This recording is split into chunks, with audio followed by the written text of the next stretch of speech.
Hi friends, welcome to Nithra துரோ channel. இனி chicken எடுத்தீங்கன்னா கண்டிப்பாக ஒரு வாட்டி இந்த மாதிரி பெப்பர் சிக்கன் செய்து பாருங்கங்க. ரொம்ப சாஃப்டாக டேஸ்ட்டும் அவ்வளோ சூப்பராக இருக்குங்க. இது போல் நிறைய ஈஸியான ரெசிபீஸ் பார்க்கணுன்னா சேனலை சப்ஸ்கிரைப் பண்ணி வச்சுக்கோங்க.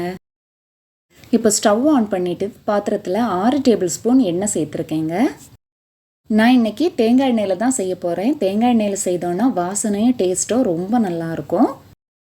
இப்போ எண்ணெய் சூடானதும் அதோட பட்டை, கிராம்பு, ஏலக்காய், பிரிஞ்சி இலை சேர்த்துக்கலாம். இப்போ 2 பெரிய பல்லாரியை இந்த மாதிரி நீல வாக்கில் கட் பண்ணி இதோட சேர்த்துக்கலாங்க. பல்லாரியை நல்லா வதக்கி எடுத்துக்கணுங்க. கோல்டன் ப்ரௌன் கலர் வரணும், அந்த அளவுக்கு நல்லா வதக்கி எடுத்துக்கணும். இப்போ பல்லாரி கண்ணாடி பதம் வதங்கி வந்திருக்குங்க. இதோட 1 டீஸ்பூன் இஞ்சி பூண்டு பேஸ்ட்டு சேர்த்துக்கலாம்.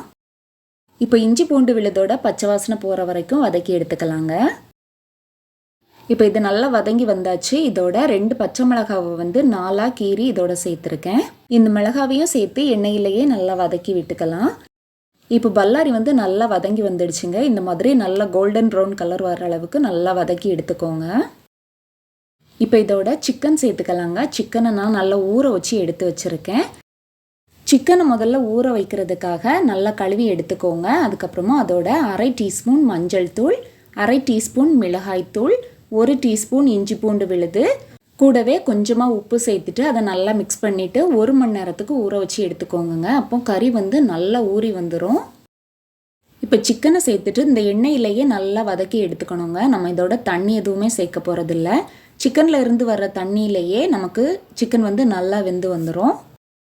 சிக்கன் சமைக்கும்போது எப்போவுமே கறியை இந்த மாதிரி நல்லா ஊற வச்சுட்டு சமைச்சிங்கன்னா சிக்கன் நல்லா சாஃப்டாக வெந்து வருங்க.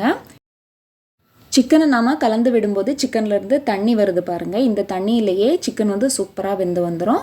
கொஞ்சம் நேரத்துக்கு ஒரு வாட்டி நல்லா மிக்ஸ் பண்ணி விட்டுட்டு மூடி போட்டு இந்த மாதிரி மூடி வச்சு வேக வச்சு எடுத்தீங்கன்னா சிக்கன் நல்லா வெந்து வந்துடுங்க.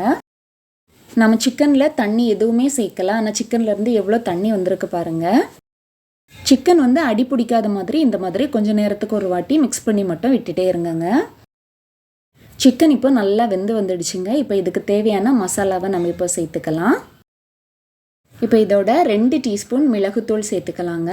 மிளகுத்தூள் சேர்க்கும்போது மிளகை அப்போவே ஃப்ரெஷ்ஷாக இடித்து சேர்த்துக்கோங்க. அப்போ தான் வாசனையும் டேஸ்ட்டும் ரொம்ப நல்லாயிருக்கும். இதோடவே 1/2 டீஸ்பூன் சீரகத்தூள் சேர்த்துக்கலாம். கூடவே 1/2 டீஸ்பூன் கரம் மசாலாவும் சேர்த்துக்கலாம். இதோடவே தேவையான அளவு உப்பும் சேர்த்துக்கலாம். சேர்த்துட்டு 1/2 டீஸ்பூன் மல்லித்தூள் சேர்த்துக்கலாங்க. உப்பு நம்ம இப்போ கம்மியாக தான் சேர்த்துருக்கோம். நம்ம சிக்கன் ஊற வைக்கும் போதே கொஞ்சமாக உப்பு சேர்த்துருந்தோம். அதனால் இப்போ பார்த்து சேர்த்துக்கலாம். மசாலா எல்லாத்தையும் சேர்த்ததும் சிக்கனை நல்லா மிக்ஸ் பண்ணி எடுத்துக்கலாங்க. மசாலா எல்லாமே சிக்கனோட நல்லா மிக்ஸ் ஆகி வரணும். மசாலா எல்லாத்தையும் சேர்த்ததும் சிக்கனை ஒரு 7 நிமிஷத்துலேருந்து 10 நிமிஷம் வரைக்கும் நல்லா மிக்ஸ் பண்ணி விட்டுட்டே இருங்கங்க. இப்போ மசாலா எல்லாமே நல்லா வதங்கி சிக்கனோட நல்லா மிக்ஸ் ஆகி வந்துடுச்சு. இப்போ கொஞ்சம் நேரத்துலையே சிக்கனில் நம்ம சேர்த்த எண்ணெய் பிரிஞ்சு வரோங்க. இந்த மாதிரி வந்ததும் கொஞ்சமாக மல்லி இலை சேர்த்துக்கலாம். இப்போ மல்லி இலை சேர்த்துட்டு ஒரு 2 நிமிஷத்துக்கு இதை மிக்ஸ் பண்ணி விட்டுக்கோங்க. இந்த சிக்கன் அப்படியே சுட சுட எடுத்து வச்சு சாப்பிட்டு பார்த்தீங்கன்னா டேஸ்ட்டு அவ்வளோ சூப்பராக இருக்குங்க. சாம்பார் சாதம், தயிர் சாதம், ரசம் எதோட வேணாலும் வச்சு சாப்பிடலாம். தனியாக சாப்பிட்டாலுமே அவ்வளோ டேஸ்ட்டாக இருக்குங்க.